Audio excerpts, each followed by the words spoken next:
Hello everyone, it's Mr. Sam. We're going to wait a couple more minutes just so more people can join in, but we're going to get started in just a couple minutes with our mac and cheese recipe. It's one of my all-time favorites.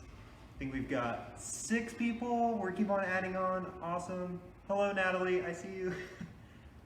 Pam, what's up? Don't worry, it's not on. So hopefully everyone's got all of their ingredients together. I have our recipe right here. It's backwards for you unfortunately right now, but we have all of our equipment, all of our ingredients ready to go, so you can take the next couple minutes to find everything, get your equipment in order, get everything nice and cleaned up. All of our fancy chef friends call it mise en place, which is fancy French for saying everything in its place. So make sure you've got everything in its place before we get started. But we're probably going to get going in like 2 or 3 minutes. But for now, just sit tight, make sure that you've got where you're going to cook your stuff ready to go, and then everything else, like your onions and your broccoli, ready to go. We also got some garlic. One of Mr. Sam's all-time favorite ingredients, cheese, is a lot in this recipe, so make sure you got plenty of cheese. We're going to do lots of grating. I'm going to be really, really great at it by the end of the day. With this little thing. I'm going to have to grate all that cheese with this little tiny grater. It's going to be ridiculous.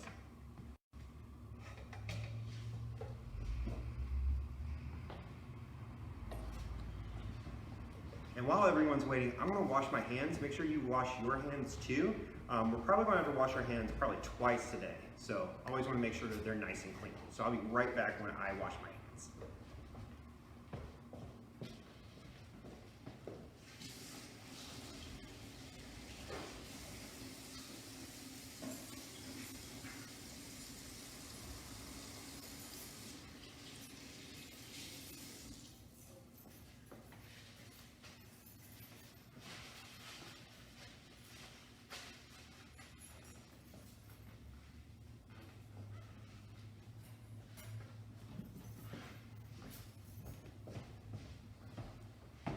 All right, I am back. So we are going to get started in 1 minute. So make sure you have all your stuff together, and we're going to get started very, very soon.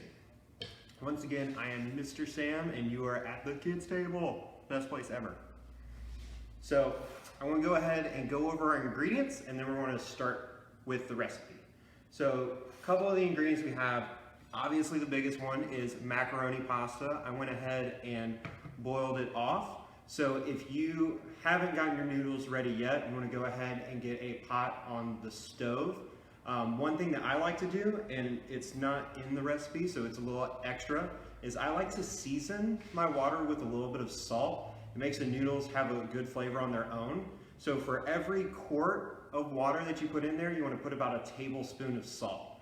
And it's going to take a little bit for it to get going, so you definitely want to go ahead and get that on the stove as hot as it can. So in the next couple minutes, you can throw your noodles in there. But like I said, I've already got mine right here. I made a lot, so me and Miss Elena can have a lot of mac and cheese to eat later. And then our vegetables that we're going to put into our mac and cheese is we have some broccoli. We also have some onions. I know that doesn't really look like an onion right now, but we got it ready into these little tiny rainbows. We also have some really cool garlic. This is called purple garlic because around the outside is purple, but the inside is still that yellowish white. It's still your normal garlic. And then we've got 2 things that both come from milk, and we use actual milk later on in the recipe as well. But we have cheese and we have some butter that's going to go into our sauce. And I just saw that it is Jill's first time. We are excited. Thank you for doing this. Oh, of course, this is the best thing ever. We're excited that you're here too. We're going to have a good time, make some good food. And then finally, our last 2 ingredients are very important, but they're very small. It is our oil, which you're going to see in a second, and then some flour, and then salt and pepper to season up. So we are going to go ahead and get ready. Hopefully everyone has joined in that wants to start. If you come on later, which obviously I wouldn't be talking to you right now, but for people that do come in later, I'll make sure you know where we are.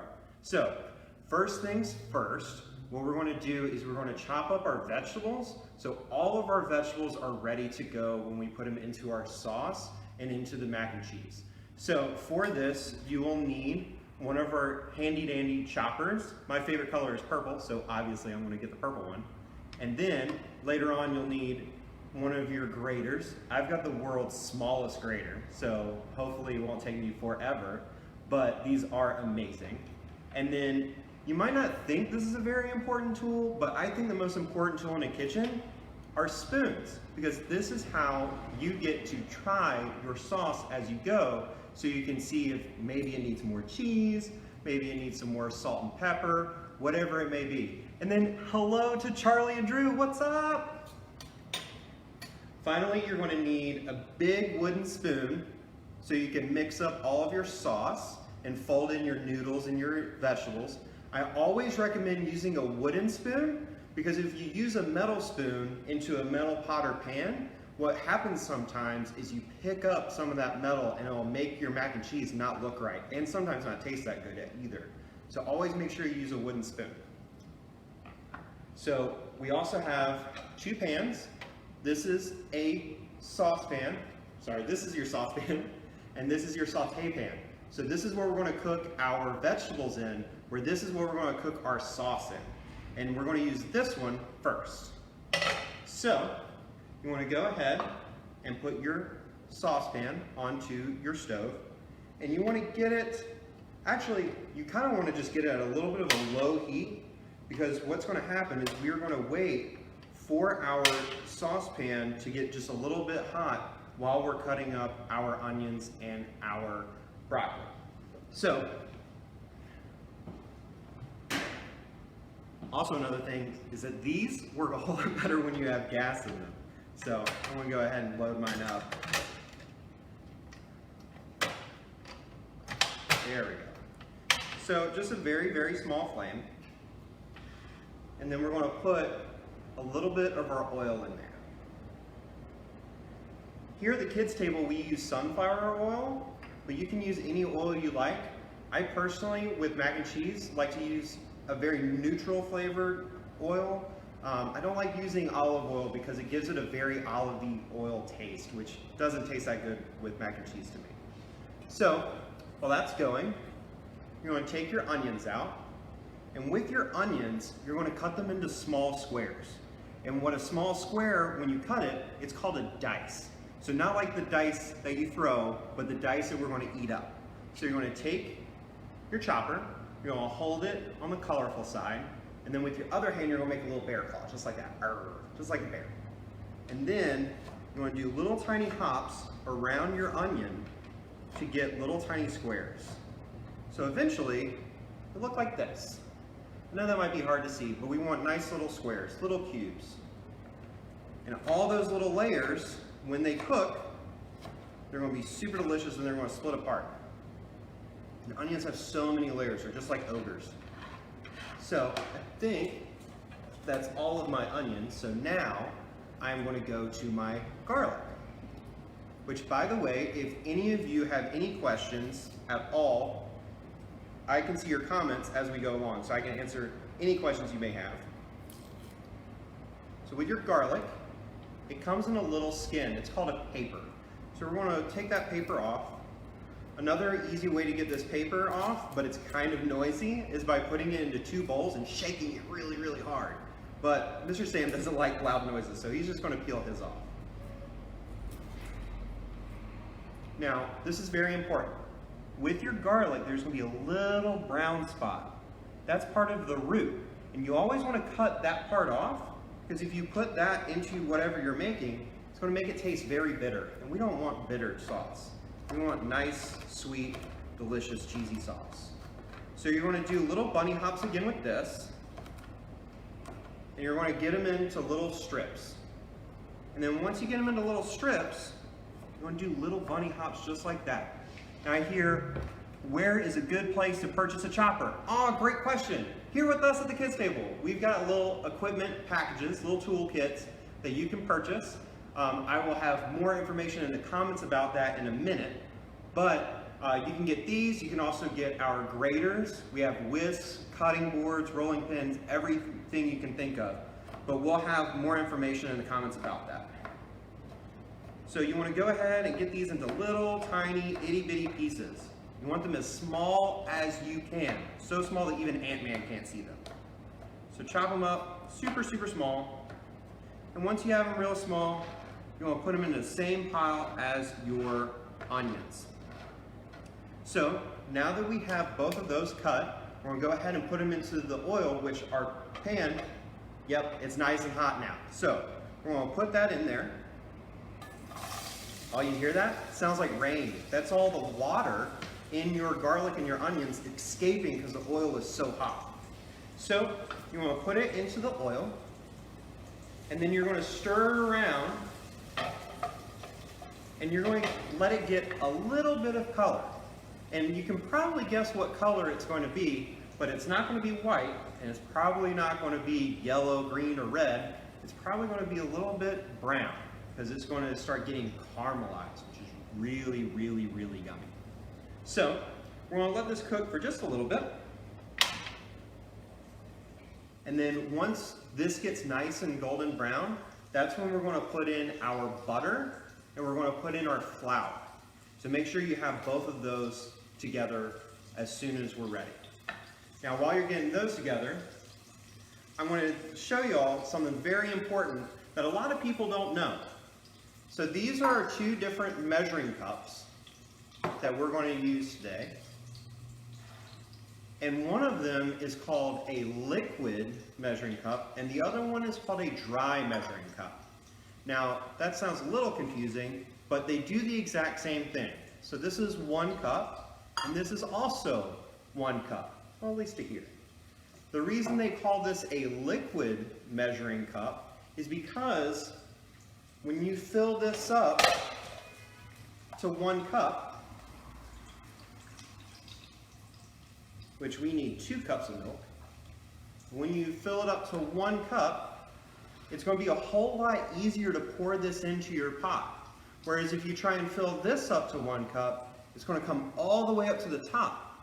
Because this is what you use for flour, because when you fill it up all the way to the top and you smooth it out, you have a perfect cup. But if I try and put milk in here, it's going to spill everywhere before I can get it into the pot, and that's not going to be good. So, my onions and garlic look perfect. I hope they look just as good as yours. So, what we're going to do is we're now going to put in our flour and our butter. And we are using the same amount of both flour and butter, and this combination will thicken and make our sauce taste better too. So when you combine both of these ingredients, you will get something called a roux, which is another fancy French word, and we use a lot of them here at the kids' table. But a roux is something that's a good thickener for any kind of sauce, whether you're making a mac and cheese sauce, or you're making maybe my favorite French sauce, a bourguignon, is super good. But it's going to start, I don't know how I can show you this, but it's going to start foaming up a little bit. And that means the flour is being cooked. Now, this is when I want everyone to turn their burners down just a little bit. And what you're going to do is you're going to wait to see when this roux is ready and it's cooked, because we have to make sure that all of our flour is nice and cooked before we can put our milk in. And how you know this roux is cooked? It's a good question. In the comments, if anyone can know when your roux is cooked, I will give you a huge virtual high five. And I'll give you a hint. You don't taste it, and it's nothing that you can see. So if you can figure out how you know that your roux is ready to go, you get a huge virtual high five. I would love to see if I've got any guesses on that. I've heard some pretty funny ones. That might be a hint.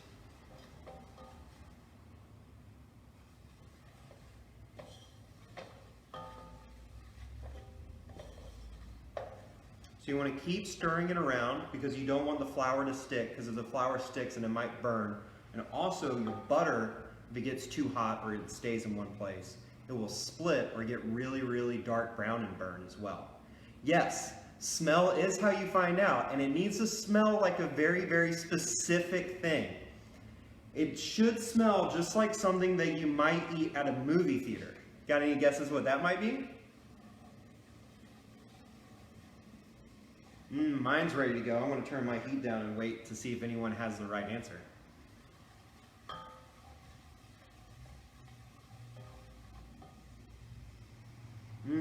Smells so good. I can just imagine myself at a movie theater right now just chowing this stuff down.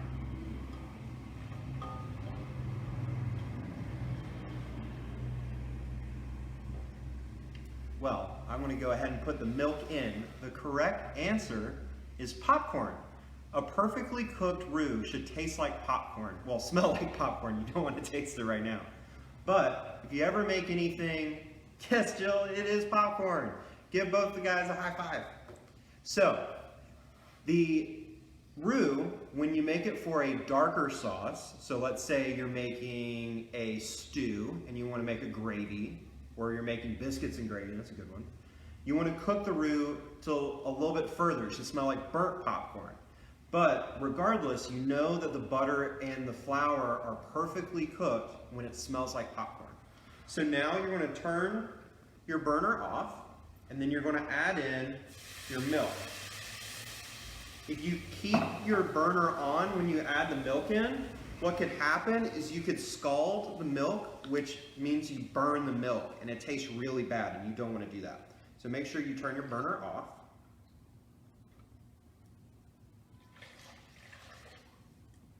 There we go.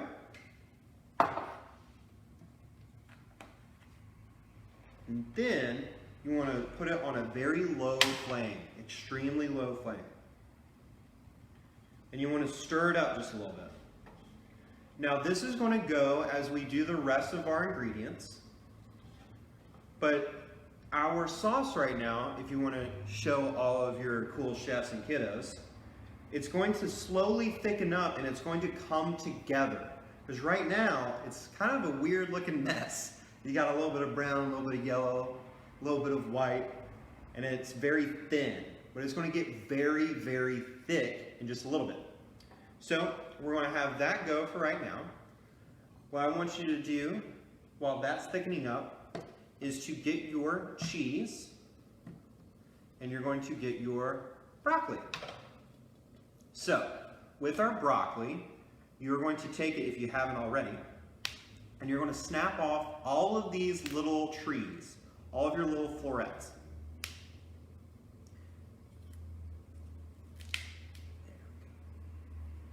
So yummy.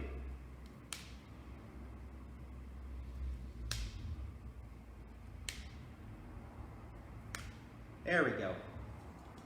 So we've got all of our little trees, and then you're going to take your chopper and you're going to cut them up, but you don't want to cut them up too small. You want to cut them into maybe quarters, so about this size. And you want to cut just the florets. The stems are good too, but the stems take a whole lot longer to cook. So what I do is I keep my stems, and I either put it into a vegetable stock, or I'll make a broccoli soup, which is really good. I'll use just the stems. And then, can you use frozen broccoli? Of course you can, totally. So with the frozen broccoli, what you want to do is you want to let it thaw out, or you can put it in the microwave for just a little bit, or put it in a pan for a little bit to get it to room temperature. And what you'll do is, instead of the next part that I'll do, which is roasting them in a pan, you'll just put it straight into your sauce once we fold in the broccoli. Because if you try and take the frozen broccoli and pan fry or pan roast it, it'll get really, really mushy, and then it'll just blend into the mac and cheese. So just, if you're doing frozen, just fold it in once it's at room temperature. Good question. I'm really digging all of Jill's questions. So, we're going to cut our broccoli. Chopping broccoli. There we go.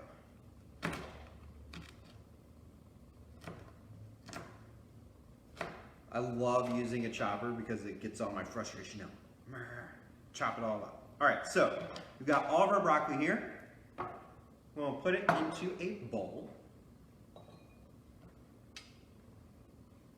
And if you have a lot of little pieces of broccoli on your cutting board, you're just going to slide them off right into your bowl. Okay. Mr. Sam always says that the best chefs are the cleanest chefs. So always make sure you tidy up your little area before you go to the next step. All right, so we're going to put our chopper to the side, and we're going to get our grater. Make sure you keep an eye on your sauce, because if it gets too hot, it might do something called split, and that's not a cool dance move in this case. It just will make your sauce taste really bad. So you want to make sure that you're mixing it around, keeping an eye on it, make sure that nothing's stuck to the bottom. It smells so good. So I'm actually going to turn mine down just a little bit. All right, so graters. A guy named Alexander taught me how to use this, and I heard he's pretty great. So I'm going to try and show you as good as he showed me. So this is your grater, and there is a smooth side, and there's a bumpy side. We're going to use this bumpy side right here. And you're going to take your grater, and in one hand you're going to put it down like this. And then you're going to take your cheese, and just like a skyscraper, you're going to go up and down on the grater. Now, if at your house you have one of those big box graters, you're just going to go up and down the box grater the same way that you do this. But Mr. Sam has the world's smallest grater, so he has to do it like this. You want to press pretty hard, but not too hard, onto your grater, and all of your little strings of cheese will come out from the bottom of the grater. I've got so much cheese. You can never have enough cheese. I don't think so. And Miss Ellen is not here to tell me that I'm putting too much cheese into the mac and cheese. So you want to have a gigantic cheese mountain.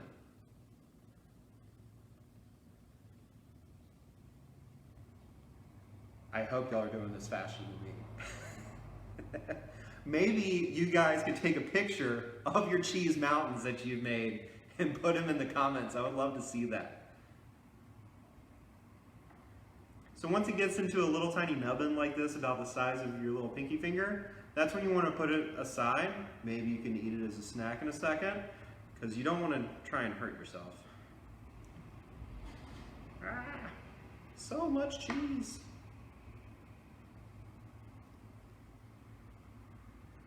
Ooh, our sauce is getting thick. And then when we put our cheese in there, do you think our cheese is going to make the sauce thicker, or do you think it's going to make it thinner? Anybody got any guesses? You can guess right into the comments. Once again, you get a huge virtual high five. I think that our cheese is definitely going to make it tastier, but I don't know if it's going to make it thinner or thicker.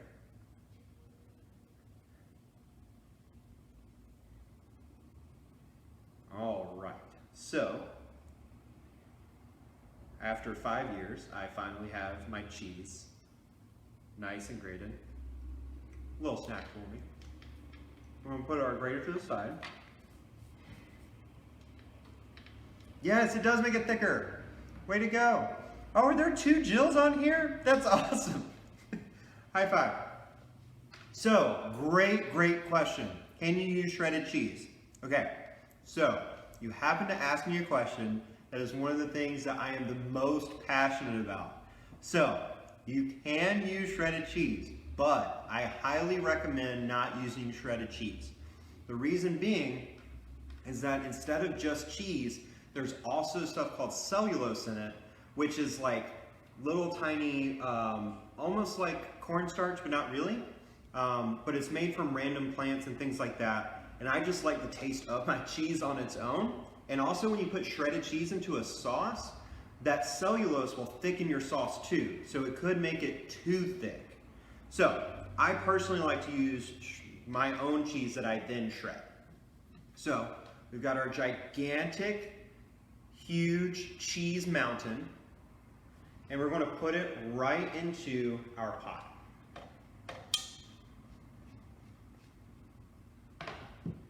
And we're going to mix it together.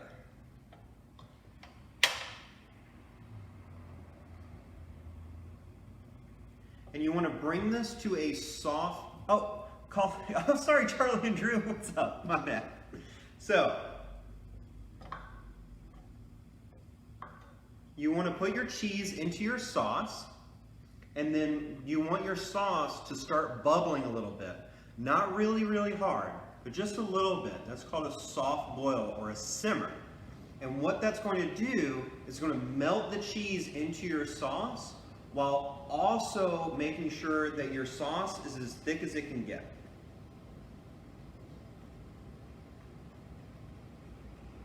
This is looking so good. So you want to keep stirring around, because if your cheese sticks to the bottom, oh hi Molly, what's up? If your cheese sticks to the bottom, it will burn. So we want to make sure that we don't burn our cheese.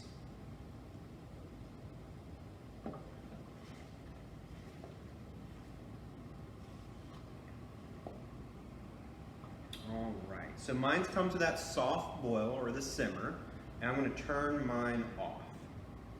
Now, since that's turned off, I'm going to take our pot and make sure if your pot or pan is hot, you're going to use a towel or oven mitt. Thankfully mine's not gotten too hot. And you're going to put it over to the side. And we're going to get back to it in just a second. Oh, wait, there's another Sam? What? That's awesome. I'm Sam too. I'm Mr. Sam. That's the best name ever. I mean, Charlie, Drew, and Molly are pretty awesome names too, but I mean, we're the Sams. Hopefully you've got more hair than this Sam. So, you're going to take your burner again, and you're going to put your saute pan onto your burner, and you're going to get it really hot. So, to be safe, make sure that just your parents, or whoever is helping you cook, is the only one that's over near your pan, because we want to make sure that no one is going to get hurt. Because the worst thing you can do is get burned. It's not fun at all. So, you want to let this get hot. You're going to put a little tiny bit of that oil into your pan, just a little bit. And what we're going to do now is we're going to pan roast our broccoli. And this is going to give it a nice, delicious taste. It will soften it up, and it will make it a little bit more green, which is kind of odd that something would become more green once you cook it. But the reason that is that you're breaking down the little tiny walls that are inside your broccoli. So there's all these little tiny cells, little tiny walls. And once they break down a little bit, it makes them even more green. But if you cook them too much, all those walls will just fall apart and it'll get brown. We don't want that. We want nice, beautiful, bright green broccoli. So we're going to let this get, oh, my flame went out.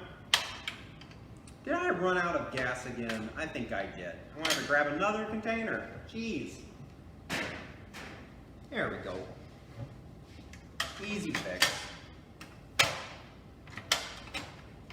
So we're gonna let this get nice and hot. Some people will say that they want to see a little smoke coming out of the pan. That's one way you can check.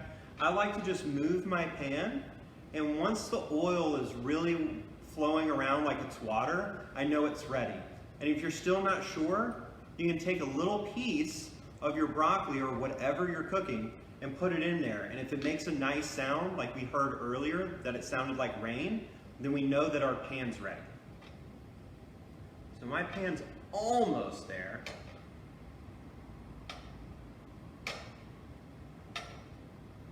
Waiting on it. Taking forever. There we go.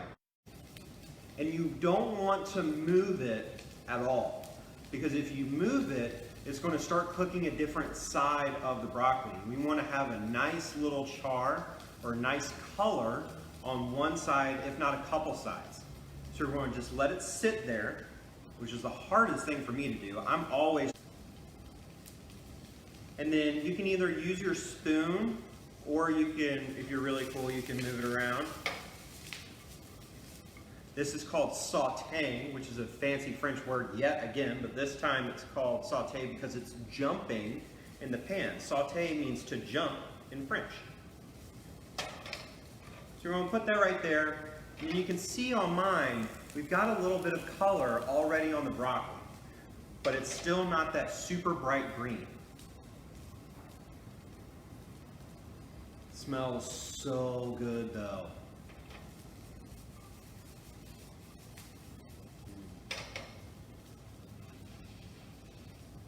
So another ingredient that you can put in here that I like to put in my mac and cheese, but it's not on the recipe, so you can make it super cool, is you can put whatever vegetable you want in there. In my mac and cheese, I like to put peas, which green peas, some people love, some people don't like. I love them.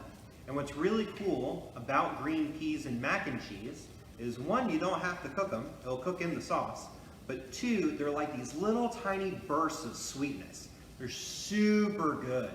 So I like to put that in mine, but for today, we're just going to do the broccoli. All right, so it might be hard for you to see, but it's been nice and dark green, and then it's been a little bit brown on the edges, and it's nice and soft. So we're going to turn this off. We're going to grab our sauce. Oh yeah. So our sauce is nice and thick, and we're going to put our broccoli straight into the sauce. Then we're going to take this pan, put it into this sink. It's going to be very, very hot, so don't run cold water over it or anything like that, because sometimes it will make things spurt up and splatter around. So just put it into the sink, and then maybe a second, put a little bit of water in there. So you're going to put this back on a low flame, because you don't want to serve cold mac and cheese. And you're going to stir in your broccoli.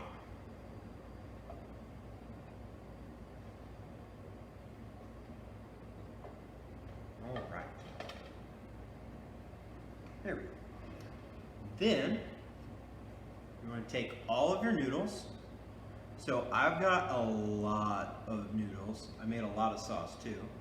Sam, Molly, Charlie, and Drew, I hope you've got enough, not just to feed yourself, but also your mom or your nanny or whoever's there. So you're going to put this right into, there we go, right into your sauce.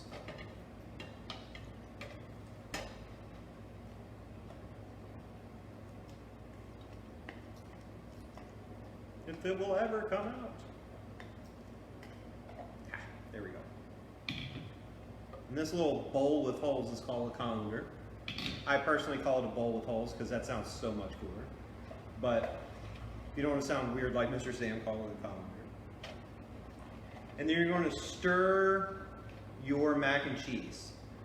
You can call this folding in the cheese. Everyone asks how you fold in the cheese. You just grab it like this and you flip it right over. So you take it like this and you flip it over.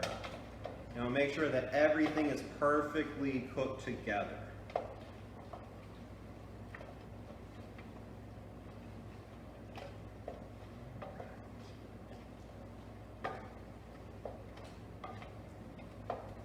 Now, this is very, very important. This is probably the most important thing that you'll do with this whole entire recipe, and that is season your mac and cheese. So, we've got 2 ingredients that are best buds. They are so close friends, they even made a rap group together and made music. Anyone that gets it, anyone that knows the answer, you can put it in the comments and get another huge virtual high five. Any guesses? What are 2 ingredients that are best friends, hang out all the time, and you put them into a lot of your food? I'll give you one hint. One of them is white, and the other one is black. Molly, do you know? Charlie and Drew, do you know? Sam, do you know? Any guesses? Yes, salt and pepper is correct. Virtual high five. So, we've got salt and pepper in these little ramekins. And what you're going to do is you're going to slowly add in both your salt and pepper into your pot. And you don't want to put too much at the beginning, because if it's too salty, you can't take the salt out. But you can always add more salt in as you go. Same thing with pepper. Yes, Isla, you got it right too. Awesome. Welcome, by the way. So I think everyone got it. That's fantastic. I'm glad that everyone knows salt and pepper. So you're going to take a little pinch, just like this, like a little crab. You're going to get your little pinchers out. And you're going to pinch in a little salt. And you're going to pinch in just a little bit of pepper. You don't want to put too much pepper in there because you still want to taste the cheese. So you're going to mix that together. And this is where it becomes very important to have my favorite tool, which is your spoon. So you're going to take just a little bit. Make sure you blow on it because it's very hot. I can taste the onion. I can taste the garlic.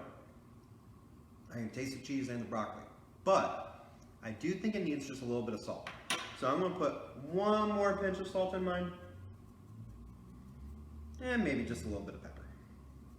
But you want to make sure you do this exactly how you like it and how you taste it. This is where you are the chef even more than I am, because you're making it taste as good as you can for not just you, but the people that you're sharing your mac and cheese with, which I hope you're sharing your mac and cheese.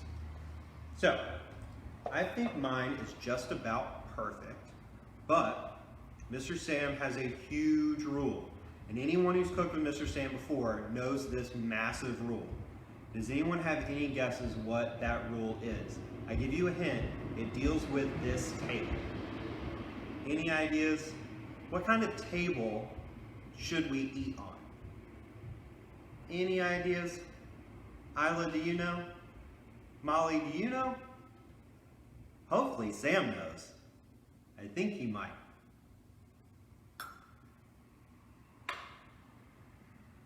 Do we eat on dirty tables? I don't think so. Maybe we need to clean up our table. I do not like eating on a messy table. It's gross. So we are going to take all of the equipment that we use, that we don't need to use anymore, and we're going to put them into our sink or into our dishwasher, whatever is best.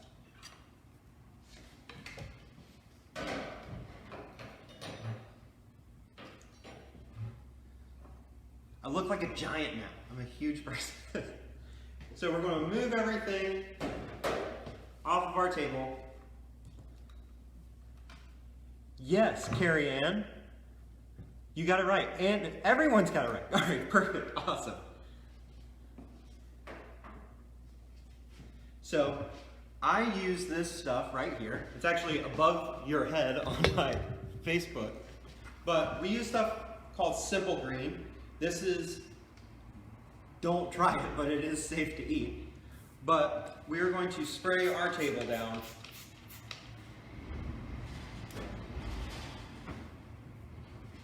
And then take a towel and make sure that our table is all nice and clean.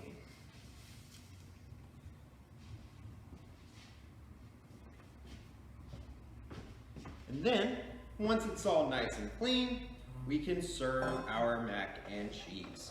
Now, I don't know how good of an image it is on there, but this is our mac and cheese. Mac and cheese. Oh no, I spilled some. I want to make sure I get extra broccoli in mine. All right, and then I want to save the rest of this for my friend Miss Elena. And then feel free to wait just a second because this is really, really hot. I'm going to probably blow mine off just a little bit. But you may enjoy your mac and cheese. Now, I would really, really like it and appreciate it greatly if you could take a picture of your mac and cheese and put it in the comments below so we can see how everyone's turned out, or if maybe you added a secret ingredient like I would add my peas, or if you just went with the recipe. But while you're eating, I do have a couple of announcements. I've got two. First one is on Wednesday at 11 a.m. is when we have our next Facebook Live class. We're making chocolate chip pretzel cookies. They're phenomenal. They're one of the best things that we make here. So definitely show up for that class. And then next Monday, for our next meatless Monday, we are going to have black bean sweet potato quesadillas. Another really good one and a fantastic lunch or midday snack. But it's going to be the same time, obviously the same place.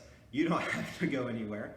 But it's going to be next Monday, also at 4 o'clock. And I think I'll be teaching that one as well. So you get to hang out with Mr. Sam once again. But I'm going to stick around for another like 5 minutes. If you have any questions whatsoever about your mac and trees, if you've got any questions about next week, or if you've got any questions whatsoever about how we cooked, any tools that we might use, anything like that. But I want to say thank you from the kids table to you, and hopefully we will see you again on Facebook Live or one of our Zoom classes. Do a Zoom class. We've got so many things coming up. I think we've got a very important day on Sunday. I think it might be Mother's Day on Sunday. And we might have some cool stuff going on for that too. So check out our website, check out our Facebook page, get all the info that you need to hang out with me more often. And where can you buy the tools? Oh, yes. How do we post a photo? You just take a photo, and then on this page, you'll be able to comment. It'll just turn into a normal video, and you just put it on there. Where you can buy the tools is we either have a link on our website, or we are going to have a link on our website, but you can also call up. I believe you can call up or email our location and then say that you're interested, and we can put a little kit together for you, and then you can buy it and then pick it up. I'm glad you had a good time. Thank you. I'm glad it was awesome. I had a great time. It was so great. Ian and Trout were here and loved it. Awesome. I'm glad you enjoyed it. Hopefully your mac and cheese is absolutely delicious. I'm glad we had a bunch of people today. This is great. These comments are awesome. I greatly appreciate it. So I'm going to dig into my mac and cheese before it's too cold. But feel free to keep on asking questions, or I definitely want to see your photos whenever people can figure out how to do it. Hopefully I didn't lead you down a rabbit hole. So good. I love the onions.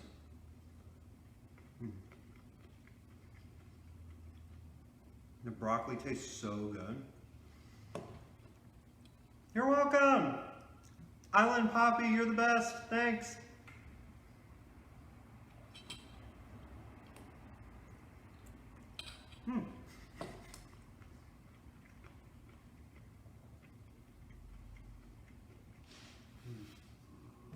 You're welcome too, Maggie. Thank you.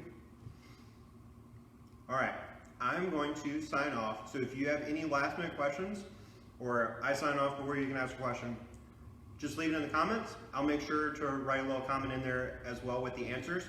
But once again, it's Mr. Sam at the kids table. You can hang out with us again on Wednesday at 11 a.m. to make those cookies, or next Meatless Monday for our quesadillas. And then always keep looking on our website for any of our Zoom classes. We've got a bunch of stuff coming up this summer. You're going to see a whole lot of me. Hopefully you can deal with this face and this bald head. And we are going to have a whole lot more good times. So have a good rest of your day. Hopefully I see you on Wednesday. Bye!